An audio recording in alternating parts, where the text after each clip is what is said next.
Thank you for joining us today on Earthfile. Welcome to the program. I'm Ayola Kasim. Nigeria's agricultural sector has been hurt by several shocks: sporadic flooding, Boko Haram insurgencies, conflict between herdsmen and local farmers are some of the few. Already, 14.4 million are already in the food crisis till May, while about 19.4 million will face food insecurity between June and August this year.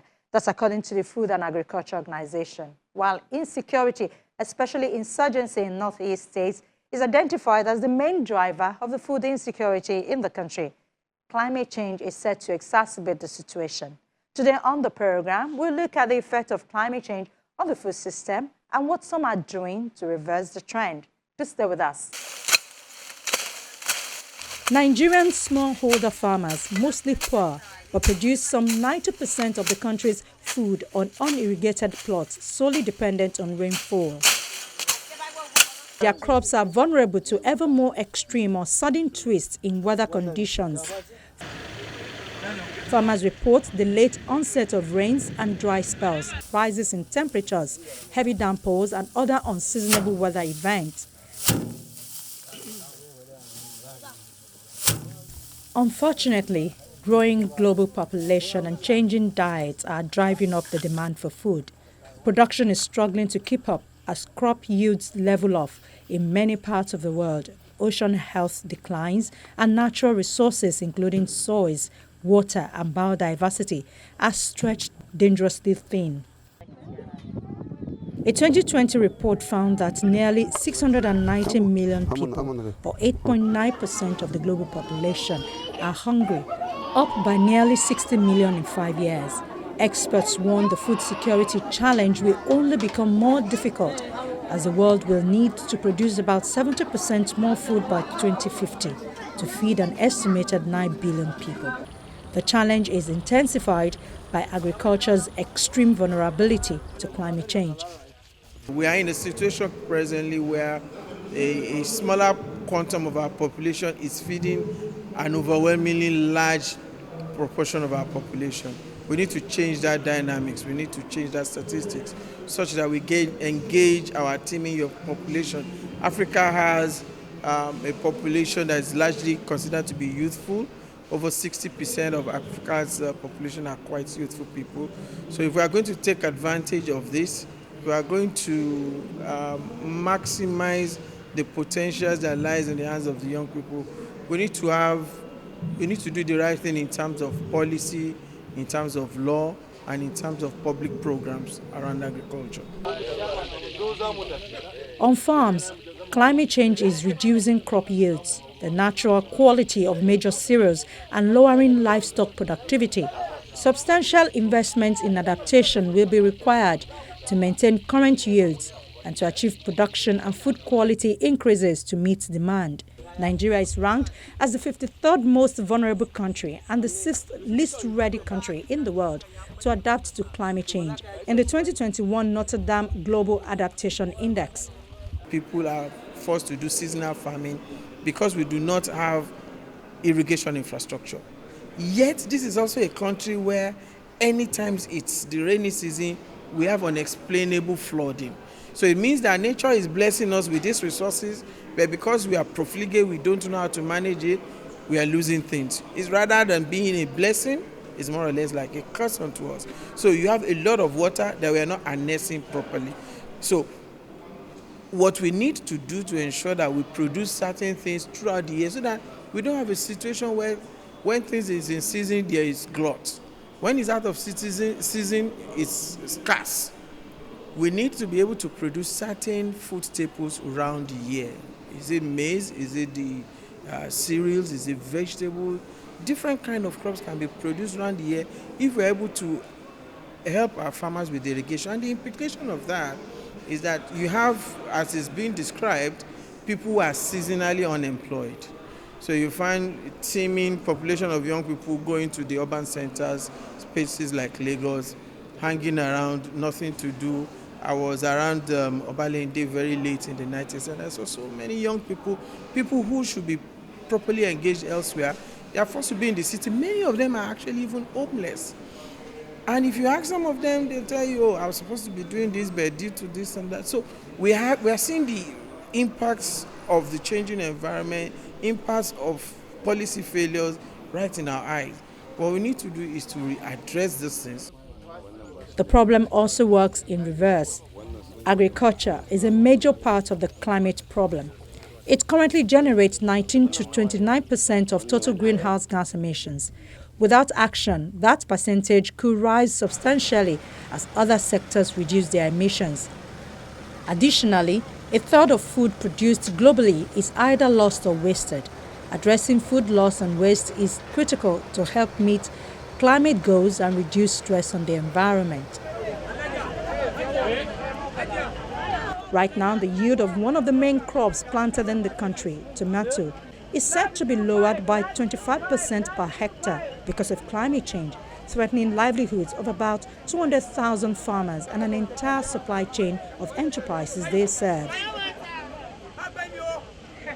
It is projected to cost between 6 to 30% of Nigeria's GDP by 2050, translating to between $100 and $460 billion in losses. When it comes to climate change, Farmer Samson is one of many Nigerians working to change the trend to secure the country's food production. Without soil, it's growing tomatoes and other vegetables all year round, beating the weather challenges. what this is doing is, number one, with this our method of farming, we are able to produce all year round. And one of the major fallout of climate change is the fact that there is unpredictability when it comes to planting and harvest seasons. But with this, we are able to grow all year round. Now, it's important to also add that hydroponics or soilless farming is not there to solve. Rather, it is there to adapt. One. Number two, soilless farming is not contributing to increasing the impact of climate change. So we are not making it worse, but we are able to adapt to the reality of what is on ground. That is our role as it relates to climate change. So now, this is important because when you look at agriculture traditionally, this is one of the major, is one of the highest, what's the word now? Contributing factor when it comes to climate change. But with soilless farming, you are not contributing. It actually has almost zero carbon footprint compared to traditional farming methods. So, for example, they'll say, okay, for you to do things that does not affect climate, no tilling, we are not tilling the soil. We are not doing runoff from chemicals. So then all of these cocoa peat, rice hull that we are using naturally would have been a waste somewhere, contributing more to climate change. But right now, we are using them on the farm, so we are turning waste to wealth. So if anything, we are mitigating against factors that would have even made climate change worse. Due to population growth, urbanization, and climate change, competition for water resources is expected to increase, with a particular impact on agriculture. However, future demand on water by all sectors will require as much as 25 to 40% of water to be reallocated from lower to higher productivity and employment activities, particularly in water-stressed regions.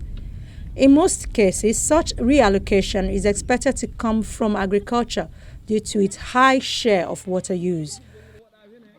Currently, agriculture accounts on average for 70% of all freshwater withdrawals globally.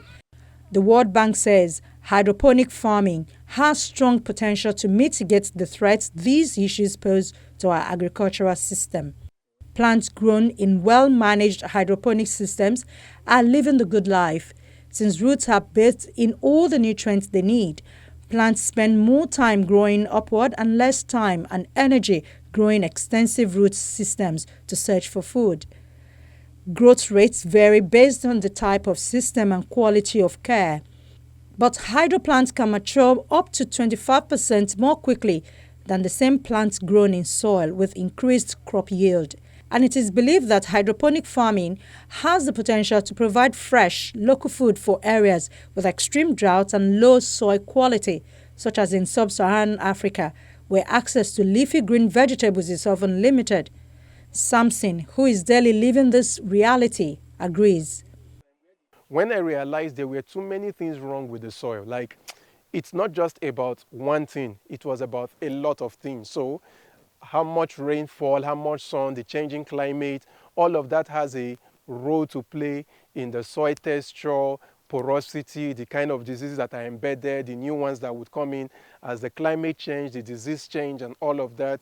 These were a lot. Again, I did not have an agric background. What was the quickest way out? Is there a way for me to do this without having to depend on the soil? Is there a way for me to do this by having a bit of control over the biotic and abiotic factors? Luckily, back then in IITA, in the project I was, we were practicing something called aeroponics. That was when it was just starting, to grow yam without soil. And fortunately, I was one of the persons in charge. So after my youth service, I became a research supervisor for the project. So I learned and understood, okay, this is how aeroponics work. Okay, can I try this out on other crops? Which we did. I think back then in IIT, I had successfully worked on over 20, 30 crops alone. Of course, using my personal funds, which were like salaries I was being paid. And with that, I realized, okay, this thing works. But to make this thing sustainable, the price, the cost for setup has to be cheap. And the only way it can be cheap is by reducing the things we need to import. So how much do I know about my environment? So we use the techniques called ABCD, asset-based community development. Okay, when I go into communities, what are the things we have in this environment that we can take advantage of? So gradually, that's how we got here, by now doing hydroponics in our own way. So if you look at hydroponics in Europe, it is something that is electricity dependent. But today we have systems on the farm where we do not use electricity for anything. We only use electricity to pump water from our reservoir to our storage tank. After that, no electricity needed on the farm. And with that, we are able to crack a lot when it comes to the cost of setup and your running costs. Samson knows his method as of now may not grow all crops, but he says it will help many get their necessary dietary requirements. We are not using hydroponics as a way to replace soy. We want to complement the soy-based farmers. If you look traditionally across Africa, one of the major culprits of civilization is agriculture. Anywhere civilization gets to, agriculture is pushed out. So this allows us to have beautiful farms that can work in mega cities, which is what we are trying to do. Now, in taking these farms to the mega cities, we are also able to grow things like our veggies closer to those who need it, so that those in soil can focus on plants that will take longer time and not worry about these short-term plants. In its National Adaptation Plan framework, the government identifies the ecosystem-based adaptation approach to combat food insecurity, climate change, and ecosystem degradation in the country. Ecosystem-based adaptation is already being adopted in Nigeria, but the United Nations Development Programme sponsored Ecosystem-based Adaptation for Food Security Assembly. The assembly was integrated into the 2015-2016 budget through the Agriculture and Environment pillar of Nigeria's development blueprint. The goal is to use the Ecosystem-based Adaptation for Food Security Assembly policy framework to drive climate change adaptation, food security, SDGs 2, 8, 13, 15, and 17, and Agenda 2030. And one we are even allocating to make sure with power mitigation, power adaptation through mitigation, is using solar. We have this abundant. It's negative costing, it's only depletion, all those things. But we're using solar to make sure in the area of value addition, processing cassava, processing maize, you don't use, and also reduce the effect of releasing this carbon dioxide into the ozone layer. That is also causing the effect of climate change. And also, because our activities is talking about, we must be able to reduce with 1.5 degrees Celsius over the years. And it's going to be catastrophic if we did not start looking at it. And solar is one of the areas we are looking at. It's positive, and also we capture, we call it carbon synchronization. The plant also does such a thing. So those are the areas we are looking, using, when you train the youth, okay, use how to use the solar, bio fertilizer, the husk of cocoa, you put it down, you do it in the right perspective, you have an organic fertilizer you put in, will be a form of backward integration. Those things are coming. Those are the ecosystem-based adaptation. The latest report by the Intergovernmental Panel on Climate Change warns that yields of rice, maize, and wheat are projected to fall by 10 to 25% per degree warming. But the IPCC also says transforming farming and livestock production can actually reduce emissions and slow down the collapse of the food system.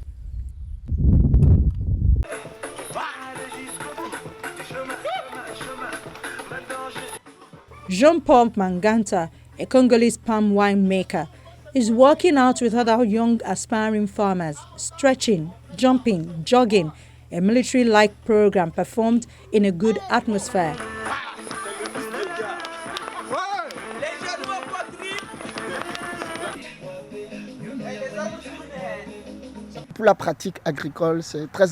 For agricultural practice, it is very important to be in good shape, and to be in good shape means that it is necessary to exercise, and here it is necessary to enlighten the spirit as well as the body. Jean-Paul and 20 other participants are taking part in the 7th edition of the Agro-boot camp, a training camp aimed at teaching a younger generation of entrepreneurs and farmers sustainable farming that works with nature and without the use of chemicals. In addition to learning traditional farming techniques, the boot campers also participate in marketing courses while living together as a community during the 7-day intensive course. La raison majeure qui m'a motivé à participer ici, c'est vraiment d'acquérir des connaissances par rapport à la... The main reason that pushed me to participate is to acquire knowledge in agroecology because I'm in the wine production. I want to control the fruits that I use because I want to preserve our nature. For that reason, we as producers have to control our production chain, and to control this, we have to know what we are using. And for that, we have to learn these agroecology techniques that we are using here. On doit savoir qu'est-ce que nous utilisons. Et pour ça, il faut apprendre ces techniques qu'on apprend ici sur l'agroécologie. As West Africa is facing its worst food crisis on record, driven by conflict and drought according to aid agencies, the need for training in the region is becoming more relevant. On s'est rendu compte quand même qu'il y avait un besoin de formation en la matière. We realized that there was a need for training in this area. So, we immediately initiated a very practical training camp. It is true that there are theories, but we delve more into the practical side of things to show them the knowledge, skills and techniques to practice agriculture in a healthy way. Agroecology is farming without pesticides. We have remedies for the different pesticides and techniques to allow them to have extraordinary yields. Back in his native Kinshasa, Jean-Paul is eager to apply what he learned in Benin. His company, Tumela Wines, created in February 2020, produces wine from local fruits such as carambola and palm trees. Thanks to the boot camp, he plans to enrich the soil of his plantation with a combination of different organic techniques. Alors, où se trouve notre particularité? Premièrement, c'est dans le modèle de récolte. It's a pleasure because you know that your production model is oriented towards a production model that will allow planet survival and that will not be a destruction factor of the planet. So, it's a pleasure as a human being. We have ancestors that has preceded us, but we also have a progeny that will come after us. For the moment, Tumela Wines produces about 60 liters of palm wine and 37.5 liters of fruit fermented wine per trimester, depending on the demand. Jean-Paul's next goal is to acquire 400-liter tanks for fermentation in order to increase production. More than learning experience, Jean-Paul says he made good friends and connections while living with other boot campers. One of his new friends from Burkina Faso even provided him with seeds. What touched me a lot apart from the trainings is all the human interaction, the relationship between the boot campers. That is to say that we live in the same community. We came from different countries with Beninese. They were Burkinabés, Nigerians and Congolese. We were divided into groups, so every day we had to work together. We had to perform tasks. Being divided into groups from different countries allowed us to develop a relationship that is even beyond the training that we learned. Yakuba Sawadago is known as the man who stopped the desert. It is also said that he brought life back to the arid lands of Waiguria in northern Burkina Faso. His accomplishments earned him the Champions of the Earth 2020 award from the United Nations Environment Programme, which says Yakuba's vision innovation and determination succeeded in reversing the desertification process that was decimating his agricultural community. Yakuba says it is about planting enough trees to create shade and bring down the heat to help other plants grow. There is no tree that I can't grow here today. I'm very happy to receive this award. I was simply guided by the will that I had. In the 1980s, people in the semi-rural city of Waiguya, a city of more than 70,000 people, started feeling the effect of climate change, rising temperatures, and a drop in rainfall.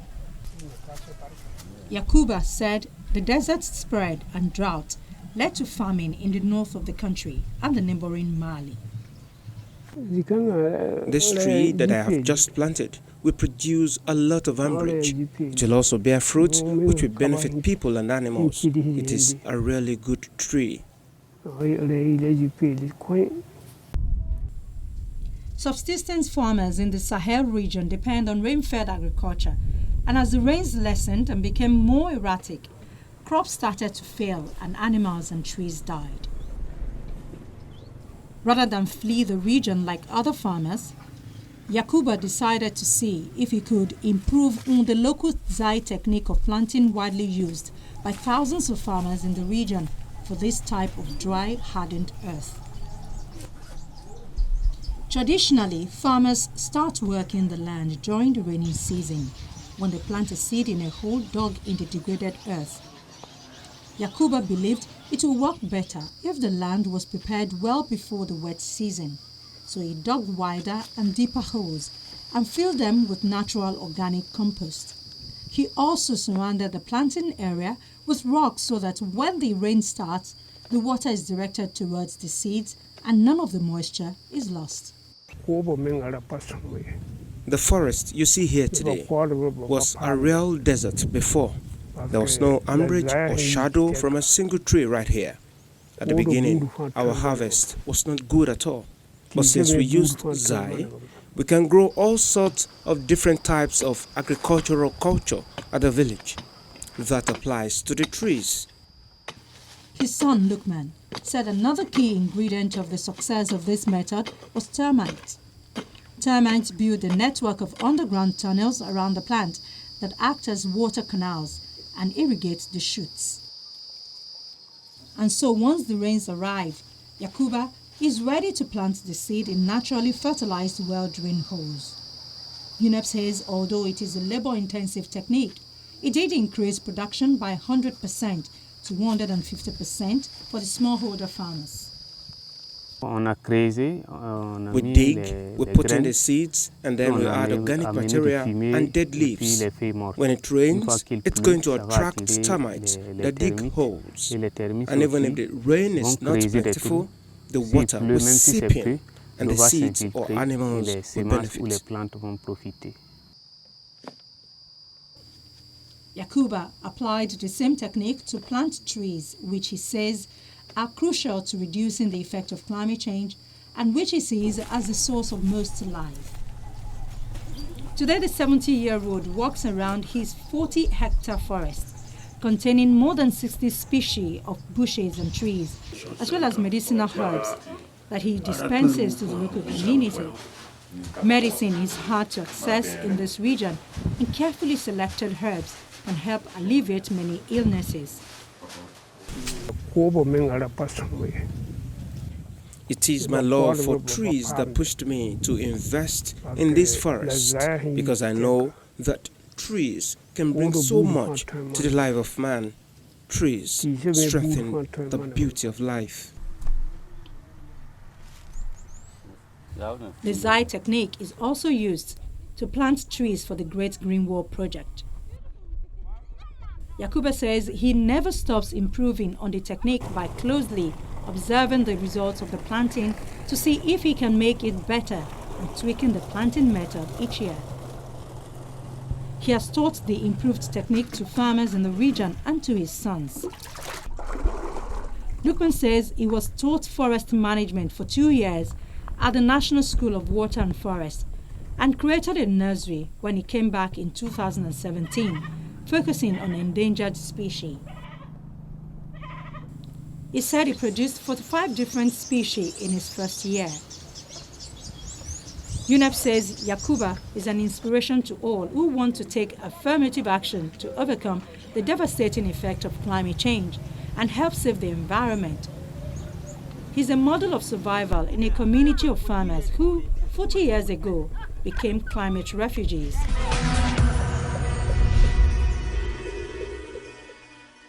That's our show for the week. Thank you for watching. Be sure to check us out on our YouTube channel, youtube.com/channelsweb. Do click the playlist menu and then click Earthfile. From all of us here in Lagos, it's bye for now.